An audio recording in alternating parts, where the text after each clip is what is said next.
कोड़ीमल के कारनामे। ये कवर चित्र है दोस्तों।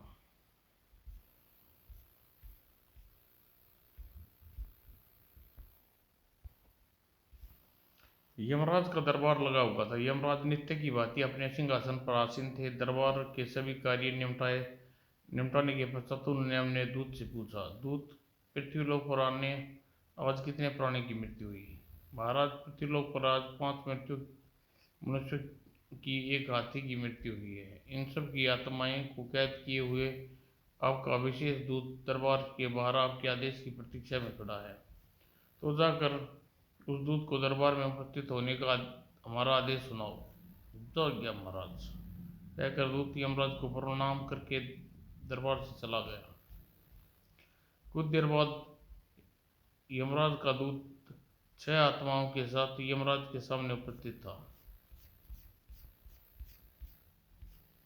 उन आत्माओं में दृष्टि डालकर यमराज ने दूत से कहा, दूत, बड़े आश्चर्य की बात है, इतनी विशाल पृथ्वी पर आज 6 प्राणियों की मृत्यु हुई। महाराज, यह देख तो आज मैं भी बड़े आश्चर्य में हूँ। पहले तो कभी ऐसा नहीं हुआ। खैर कोई बात नहीं, अब तुम जा सकते हो। जी महाराज।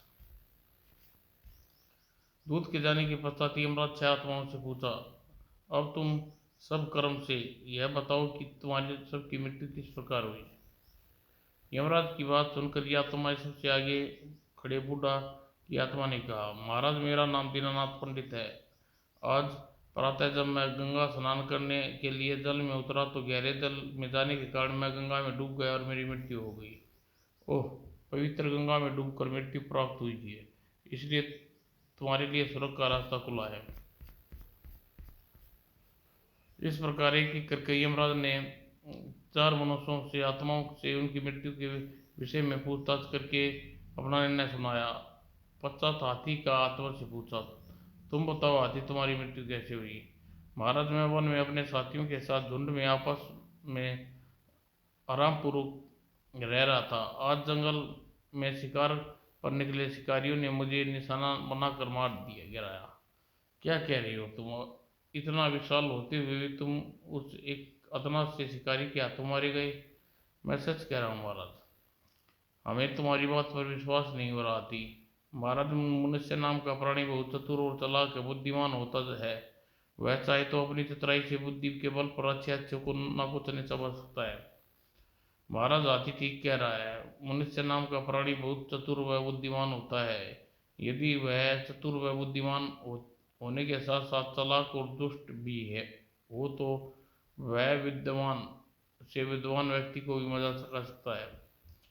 क्या तुम ऐसे किसी आदमी को जानते हो जो चतुर और बुद्धिमान होने के साथ साथ चालाक और दुष्ट भी हो? हाँ महाराज, मैं ऐसे आदमी को जानता हूँ। हमारे गांव कालीपुर में कोड़ीमल सेठ है। वे चारों दुर्गुण विद्यमान है।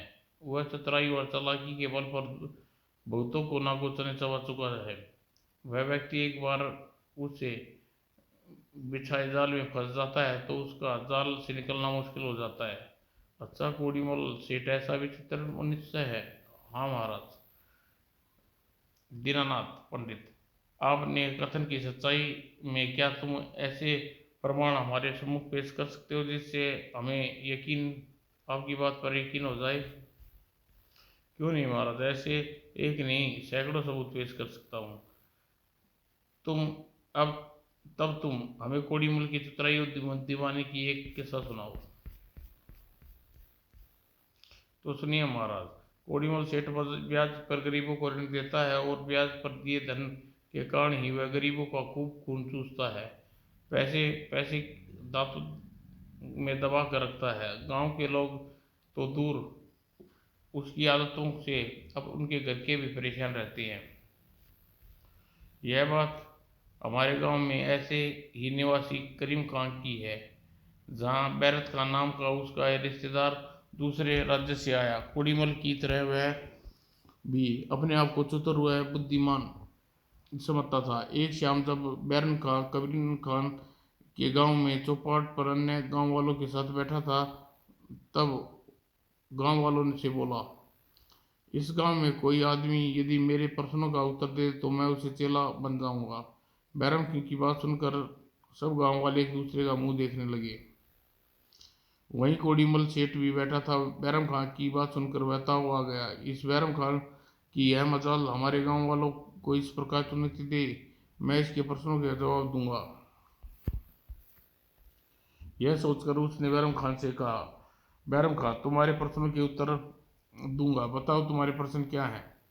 कोड़ीमल की बात सुनकर गांव वाले उत्सुकता से उसका मुंह और देखने लगे। बैरम खान ने कोड़ीमल से कहा, कोड़ीमल सेठ, मेरा पहला प्रश्न यह है कि खुदा की खुदाई कोई जानता है? यह कैसा प्रश्न है? कोड़ीमल सोच में पड़ गया। मन ही मन को सोचकर उसने कोड़ीमल ने बैरम खान से कहा, बैरम खान, मैं खुदा की खुदाई जानता हूँ, तो बताओ खुदा की खुदाई कैसे होती है। बैरम खान, अपने इस प्रश्न का उत्तर पाने के लिए तुम्हें मेरे गांव वालों के साथ मेरे गांव से बाहर वाली नहर से किनारे चलना होगा। तो यह चलो, देरी किस बात की। और सब लोग उठकर कोड़ीमल के और बैरम खां के साथ बाहर वाली नदी की ओर चल दिए। नहर के किनारे पहुंचकर कोड़ी खान ने बैरम खान से कहा, बैरम खां, यह नहर किसने खुदवाई, मुझे क्या पता। बैरम खान, मेरी बात इस प्रकार न टालो, जरा सोचो समझ कर बताओ, यह नहर किसने खुदवाई। अगर तुम जरा सी बुद्धिमानी हुए तो बहुत आसानी से यह बात बता सकते हो, यह नहर किसने खुदवाई है। कोड़ीमल की बात सुनकर बैरम खान सोच में पड़ गया। बड़े सोच विचार करने के पश्चात उसने कोड़ी खान से कहा, कोड़ीमल सेठ, सारी दुनिया की में पेड़ पौधे जीव जंतु आदि खुदा ने बनाए हैं, इसी प्रकार यह नहर भी खुदा ने खुदवाई है। तुमने ठीक कहा बैरम खान। अब तुम खुदा की खुदाई के बारे में जान गए होगे। यदि यही है खुदा की खुदाई और यही है हमारे प्रश्न का उत्तर। कोड़ीमल की बात सुनकर बैरम खान चकित रह गया। कोड़ीमल बहुत चलता पुर्जा है, इसे किस सफाई से इसने मेरे प्रश्न का उत्तर मुझसे ही दिलवाया है। और बैरम खान ने कोड़ीमल से कहा, कोड़ीमल, मेरा दूसरा प्रश्न है, कोई किसी के मन की बात जान जान सकता है? हाँ, मैं जान सकता हूँ, लेकिन कैसे? इस बात का उत्तर मैं तुम्हें अपने गांव के जमींदार सेठ के सामने दूंगा। तुम्हें अपने प्रश्न का उत्तर पाने के लिए मेरे साथ जमींदार शेर सिंह के घर यहाँ चलना होगा। तब सब लोग जमींदार शेर सिंह के यहाँ पहुंचे। लोग की भीड़ देखकर जमींदार शेर सिंह बोले, क्या बात है, तुम इस समय यहाँ कैसे आए हो? जमींदार की बात सुनकर कोड़ीमल ने हाथ जोड़कर बोला, जमींदार साहब, बैरत खां मुझसे प्रश्न पूछा है, क्या कोई किसी के मन की बात जान सकता है? मैं उसी बात का उत्तर देने बैरम खां और लोगों के साथ आपके पास आया हूँ। अच्छा, क्या तुम किसी के मन की बात बता सकते हो? हाँ जमींदार साहब। तो बताओ, इस समय प्रश्न करने वाले बैरम खां के मन में क्या है और इस समय क्या सोच रहा है। तो सुनिए जमींदार साहब, यह सभी जानते हैं कि आप निसंतान हैं। गांव के सभी लोग चाहते हैं आपके यहाँ से संतान हो जाए। और बैरम खां के मन में इस इस समय सदा यह खुदा से यही दुआ कर रहा है कि आपको कम से कम एक संतान तो हो जाए। अच्छा, क्यों बैरम खां, क्या कोड़ीमल सच कह रहा है? जमा जमींदार की बात सुनकर बैरम खां सोच में पड़ गया। कोड़ीमल ने यह कहकर मुझे बड़ी मुश्किल में फंसा दिया। यदि मैं जमींदार से यह कहता हूँ कि मैं खुदा से यहाँ संतान होने की दुआ नहीं कर रहा, तो जमींदार बुरा का बुरा मानता हूँ। यदि कोड़ीमल की बात को समर्थन करता हूँ तो मुझे हराकर कोड़ीमल का चेला बनना पड़ेगा। कोड़ीमल सचमुच मेरा गुरु निकला। अंत में वह सोच विचार करने के पश्चात बैरम खान जमींदार से कहा, जमींदार साहब, कोड़ीमल सेठ सही कह रही है। मैंने मन ही मन यही दुआ कर रहा हूँ कि एक खुदा जमींदार साहब के यहाँ औलाद दे दे। फिर जमींदार शेर सिंह की हवेली से निकलकर बैरम खान ने कोड़ीमल से कहा, कोड़ीमल सेठ, मुझे अपनी अकल और चतुराई पर बड़ा गुमान था, पर अब तुम मेरे उस्ताद निकले। आज मैं तुमसे अपना गुरु और मैं तुम्हारा चेला। यमराज इतनी कहानी सुनाने के पश्चात पंडित की आत्मा ने आगे कहा, तो ऐसा है सेठ कोड़ीमल महाराज, हर कोई उसकी बुद्धि का लोहा मानता है। दीनानाथ तुम्हें द्वारा सुनाए गए किस्से सुनकर अब तक मुझे यह लगा कि कोड़ीमल सेठ वास्तव में कोई ऊंची चीज है। अब हमें मन में कोड़ीमल सेठ से मिलने की जिज्ञासा उत्पन्न हो रही है। कहते हुए यमराज जन्म मृत्यु की दर का हिसाब देखते हुए वाले अधिकारी से कहा, जरा खाते में देखना तो सही का कालीपुर गांव के कोड़ीमल सेठ को अभी आयु कितनी शेष है। जो गया महाराज। और अधिकारी ने खाते के पन्ने पलटकर ध्यान से देखा। कुछ पन्ने पलटने के पश्चात वह यमराज से कहा, महाराज कोड़ीमल की आयु पूरी होने वाली है, कल शाम उसकी मृत्यु हो जाएगी। ओह, तब तो कोड़ीमल सेठ की मुलाकात करने का शुभ अवसर हमारे हाथ लगने वाला है। उसी रात कोड़ीमल के कमरे में जाओ धमकी, तुम कौन हो? हाँ, मुझे जानना चाहता है। मृत्यु लोक का वासी हूँ, यानी मौत का देवता यमराज। यमराज, लेकिन तुम मेरे पास क्यों आए हो? क्या तुम्हें पृथ्वी पर लोगों को इस तरह कर्ज लेने की आवश्यकता पड़ गई है? बको मत, मैं तुम्हारा कर्ज लेने नहीं बल्कि तुम्हें मौत की चेतावनी देने आया हूँ। कल शाम तुम्हारी मृत्यु होने वाली है। अब तुम्हें मेरे पंजों से कोई नहीं बचा सकता। तब कोड़ीमल के हाथ के तोते उड़ गए। क्या क्या मैं मरने वाला हूँ? हाँ, तुम्हारी के मृत्यु के लिए तुम्हें आगाह करने आया हूँ। इतना कहकर यमराज अदृश्य हो गए। कोड़ीमल बुरी हालत थी। मौत के भय से वह बुरी तरह चिल्ला रहा था, हाय मैं मर गया रे। उसकी पुकार सुनकर पत्नी और बच्चे दौड़े चले आए। क्या बात है स्वामी, रात के इस पैर तुम इस प्रकार क्यों चिल्ला रहे हो? राधा, अब मैं बचूंगा नहीं, कल शाम को मेरी मृत्यु होने वाली है। यह आप क्या कह रहे हैं? आप तो बिल्कुल भले चंगे हैं। राधा, अभी भी यमराज ने आकर मुझे मेरी मृत्यु की सूचना देख कर गए हैं। अब मैं बचूंगा नहीं राधा। और कोड़ीमल की बात सुनकर पत्नी और बच्चे रोने लगे। दूसरी ओर कोड़ीमल सोच रहा था, मैंने जीवन भर इन लोगों को तरह तरह की परेशान किया है, अब खूब खून चूसा है, अपनी चतुराई से उन लोगों को अपना सिक्का जमाया है। अतः मरने से पहले कोई ऐसा काम क्यों न करूं जिससे गांव वाले जीवन भर मुझे याद रखें। बुरे आदमी को कोई अच्छा विचार तो आ ही नहीं सकता। अतः कोड़ीमल के मन में भी एक बुरी योजना बनाकर अपनी पत्नी से कहा, राधा रोना धोना छोड़ मेरी बात ध्यान से सुन। राधा ने अपने आंसू पोंछे। पति की ओर देखते कहा, कहिए स्वामी। राधा, कल शाम को मेरी मृत्यु हो जाएगी, अतः मरने से पहले मैं सारे गांव वालों के सामने अपना अंतिम इच्छा रखना चाहता हूँ। इसलिए कल तुम मेरे मरने से पहले सारे गांव वालों को हवेली में बुला लेना। अच्छा स्वामी। सुबह होती ही राधा नौकर को बुलाया और आदेश दिया, रामू, गांव वाले लोगों को कह आओ कि आज कोड़ीमल सेठ अपनी हवेली में बुलाया है। अच्छा मालकिन। दूसरी ओर कोड़ीमल चारपाई पर पड़ा सोच रहा था, जब मरना है तो क्यों ना धूमधाम से मरूं। मैं ऐसे चाल चलूंगा जिससे गांव वाले मेरी मौत को परसों याद रखेंगे। दोपहर होते थे गांव के सभी लोग कोड़ीमल की हवेली में इकट्ठा होने लगे और गांव का मुखिया हरिराम भी ने उससे पूछा, क्या बात है कोड़ीमल सेठ, तूने सब गांव वालों को अपनी हवेली में क्यों बुलाया है?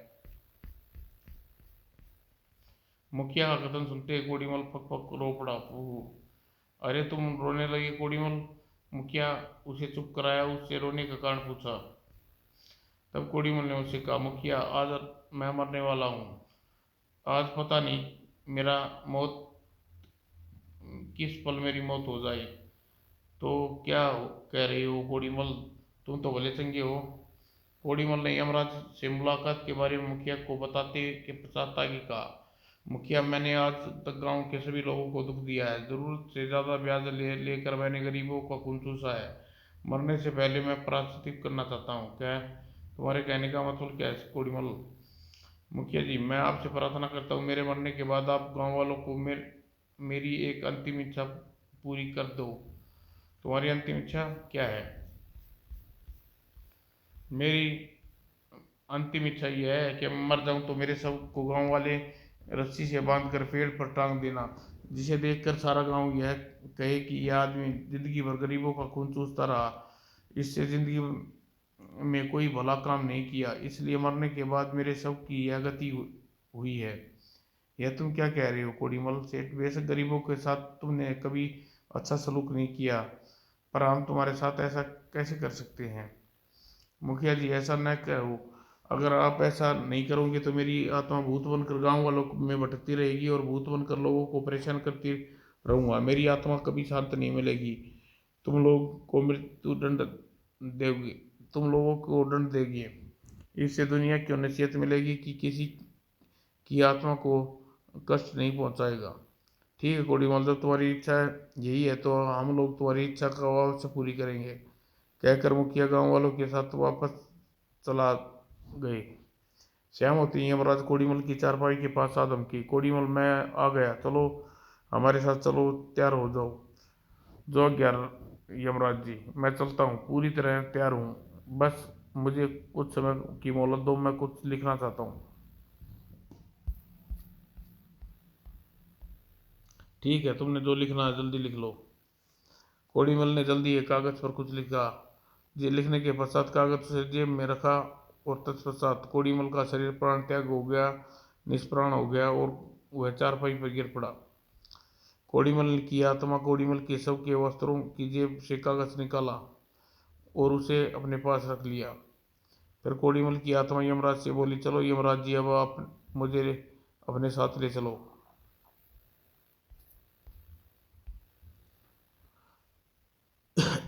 जब मौत की अदृश्य डोर बंदी कोड़ीमल की आत्मा यमराज की हवा में उड़ने लगी। जल्दी ही कोड़ीमल की आत्मा यमराज के साथ ऊंचाई पर उड़ रहा था। आकाश में उड़ते उड़ते यमराज कोड़ीमल की आत्मा से पूछा, कोड़ीमल, हमने सुना है कि तुम बहुत चालाक और चतुर हो आदमी हो, यह क्या सच है? यमराज जी, आप मेरी व्यर्थ में बड़ाई कर रहे हैं। यदि आप मेरी खूबियों से प्रत्यक्ष प्रमाण देखना चाहते हैं तो कृपया मुझे पृथ्वी पर ले चलो, तब देखना कि मैं वहाँ क्या गुल खिला कर आया हूँ। यदि ऐसी बात है तो हम तुम्हें पृथ्वीलोक पर वापस ले चलते हैं।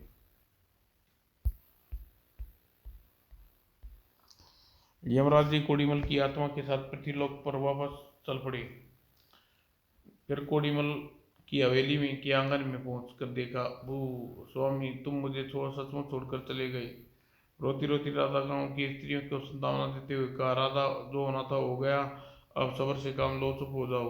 राधा, अब तो जल्दी कोड़ीमल सेठ की अंतिम इच्छा का पूरी करने का प्रबंध करो। तुम लोग ठीक कह रहे हो, मेरे स्वामी की अंतिम इच्छा अवश्य पूरी होनी चाहिए। तब गांव वाले ने एक मजबूत रस्सी लेकर चारपाई पर कोड़ीमल के शव को डालकर गांव के बाहर की ओर ले चले। आकाश मार्ग से यमराज कोड़ीमल की आत्मा भी उसके साथ साथ चल रही थी।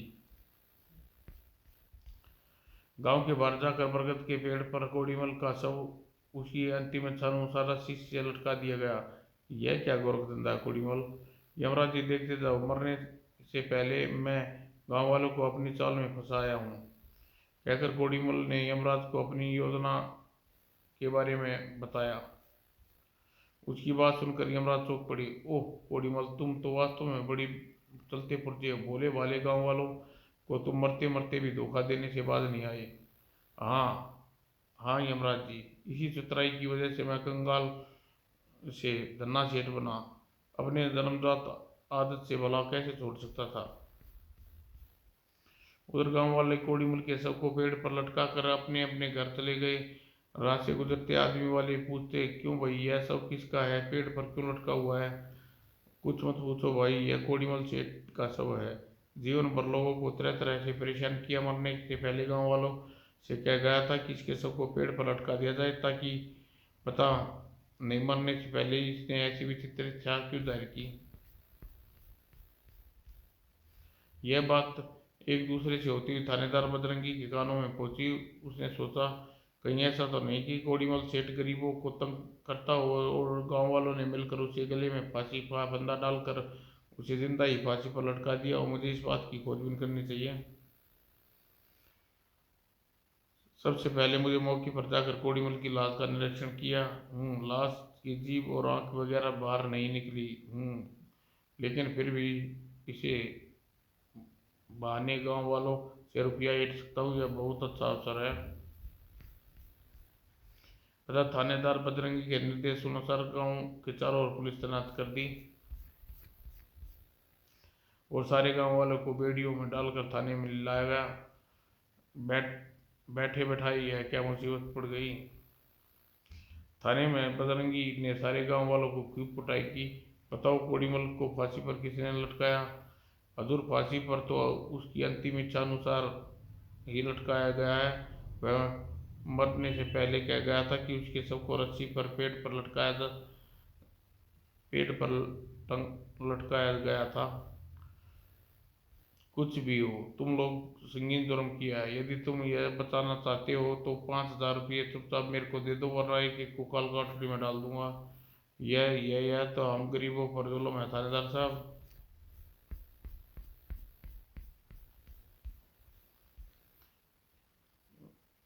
कुछ भी हो, बिना रुपये लिए मैं एक को भी नहीं छोड़ूंगा। तब कोई रास्ता न देखकर मुखिया ने थानेदार से कहा, ठीक है साहब, मैं आप इस समय हमें छोड़ दीजिए, गांव में जाते ही आपके पास 5,000 रुपये भिजवा दूंगा। तब थानेदार ने उन सबको छोड़ दिया। थाने से निकलकर हर आदमी अब कोड़ीमल को कोस रहा था। कोड़ीमल तो बड़ा मनुष्य निकला, मरने के बाद भी हमारा पीछा नहीं छोड़ा, हमें थाने का मुंह दिखा दिया। बड़ा ही कमबख्त था कोड़ीमल, न जाने हमारी अंतिम इच्छा पूरी करते करते क्या मुसीबत फंसते। इस प्रकार कोड़ीमल को कोसते हुए गांव वाले वहां से जा रहे थे। कोड़ीमल की आत्मा यमराज से कह रही थी, यमराज जी, देख लिया मेरी चतुराई व का नमूना। कोड़ीमल, वास्तव में तुम एक चालाक आदमी और चतुर आदमी हो। अब यमराज कोड़ीमल की आत्मा को लेकर आकाश में उड़ गया। पंडित दीनानाथ की आत्मा कोड़ीमल के बारे में भले सही कह रही थी, कोड़ीमल अर्पण वाला आदमी है। यमराज कोड़ीमल की आत्मा को लेकर ही महाराज इंद्र के दरबार में पहुंचा। महाराज इंद्र, आज मैं पृथ्वी के सबसे चालाक और चतुर आदमी की आत्मा को लेकर आपके पास आया हूँ। अच्छा। इंद्र आचार्य से कोड़ीमल की आत्मा को देखा। तब कोड़ीमल ने जेब से लिखा कागज निकाला और इंद्र की ओर बढ़ाया। महाराज इंद्र, यह पत्र आपके लिए है। पत्र? हैरत में इंद्र ने पत्र लिया और पत्र पढ़ने लगा। महाराज, यह पत्र वाक मेरा परम भक्त है। तुम्हें पाते ही अपना सिंहासन कोड़ीमल को सौंप दो। मैं आज से तुम्हें यमराज के कारागार में कैद करने का सजा देता हूँ। भगवान विष्णु। पत्र पढ़कर इंद्र हक्के रह गए। भगवान विष्णु ने यह कैसी विचित्र आदेश दिया है, लेकिन इसका यह आदेश मानना ही पड़ेगा। यह सोचकर इंद्र अपने सिंहासन से उठकर कोड़ीमल से बोला, आओ कोड़ीमल सेठ, आज से तुम इस सिंहासन के स्वामी हो। कोड़ीमल उसकी ओर बढ़ा। इंद्र ने अपने सिंहासन पर बैठा देख तब दरबार में उपस्थित देवगणों से इंद्र ने कहा, यह क्या है? आपके सिंहासन पर पृथ्वीलोक का एक साधारण आदमी क्यों कर बैठा है? देवगण, यह मेरा नहीं, भगवान विष्णु का आदेश है। उन्हीं ने मुझे आदेश पर मैंने कोड़ीमल को सिंहासन सौंपा है। आज से कोड़ीमल का ही आदेश मानना है। तब सिंहासन में बैठे कोड़ीमल ने अनुचर को आदेश दिया, अनुचर, इंद्र के और यमराज को कारागार में बंद डाल दो। जो आज्ञा महाराज। अनुचर ने तुरंत ही कोड़ीमल और की आज्ञा का पालन किया। इंद्र और यमराज को कारागार में बंद कर दिया गया। यह देखकर हक्का बक्का था। लगता है यहाँ पर कोड़ीमल को अपना चक्कर चलाकर हमें अपने जाल में फंसा लिया है। दूसरी ओर दरबार में कोड़ीमल इंद्र महल में पहुंचा। वहां इंद्र की पत्नी इंद्राणी मिली। देवी इंद्राणी, आज से हम इंद्र हैं और तुम्हारे पति इन कारागार में हैं, इसलिए अच्छाई इसी में है, तुम अपने हमसे विवाह कर लो और इस महल में सुख से रहो। यह क्या तुम कह रहे हो? तुमने इंद्र को यहाँ का इंद्र का इंद्र बनाया है? ये क्या कह रहे हो तुमने? किसने तुम्हें यहाँ का इंद्र बनाया है? मैं सच कह रहा हूँ इंद्राणी, भगवान विष्णु के आदेश पर ही हम यहाँ नए इंद्र बने हैं। सुनकर इंद्राणी को क्रोध भरी दृष्टि से देखा और तेजी से कक्ष से बाहर निकल गई। अपने कक्ष में आकर उसने अपने विश्वस्त दासी को बुलाया। इसी समय तुम हमारे साथ भगवान विष्णु के पास चलना है। जो आज्ञा महारानी। दासी को साथ लेकर इंद्राणी विष्णु के पास पहुंची। देवी इंद्राणी, तुम कहो कैसे आना हुआ? इंद्र लोक में सब कुशल तो है? भगवान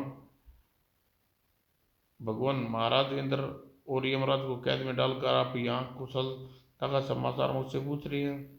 क्या मतलब? इंद्र और यमराज कैद में किसने डाला? भगवान, आपने ही तो अपने भगत कोड़ीमल को अपना पत्र दिया था।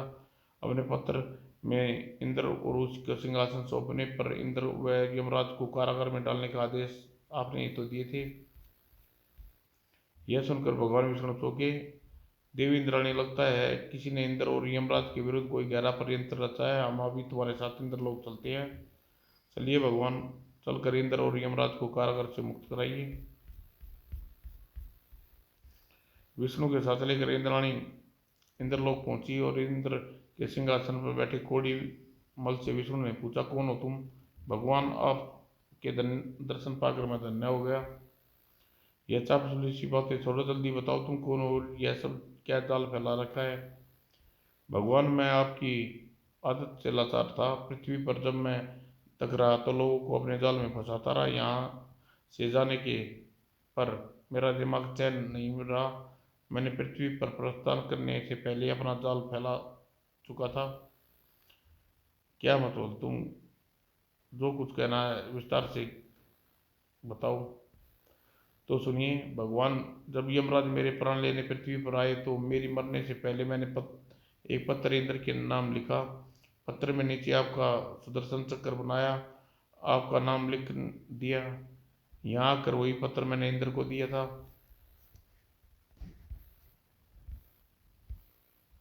ओह, तो यह बात है, उसी पत्र के कारण यह गड़बड़ी हुई है। जी भगवान। कोड़ीमल, मैंने तुमसे जो कुछ भी कहा, जो कुछ भी किया गलत है किया। हमें तुम्हें ऐसा नहीं करना चाहिए था। अब जल्दी से इस सिंहासन से उतरो और यह सिंहासन इंद्र का है, उसे इसी का अधिकार है। भगवान, इस सिंहासन पर मैं एक शर्त पर छोड़ूंगा। कौन सी शर्त? भगवान, मैंने अपने जीवन भर पाप किए हैं, इसलिए निश्चित ही मुझे नरक में जाना पड़ेगा। यदि आप मुझे स्वर्ग में भेजने की वचन दे तो संग्रह इंद्र के सिंहासन को खाली कर दूंगा। भगवान सुनकर भगवान विष्णु हंस पड़े। कोड़ीमल, तुम बहुत चतुर हो। जाओ, हम तुम्हें स्वर्ग में जाने का आदेश देते हैं। धन्यवाद भगवान। तब कोड़ीमल ने इंद्र का सिंहासन सौंपकर स्वर्ग में चला गया। यमराज कोड़ीमल को कोसता हुआ यमपुरी से चला गया। समाप्त दोस्तों।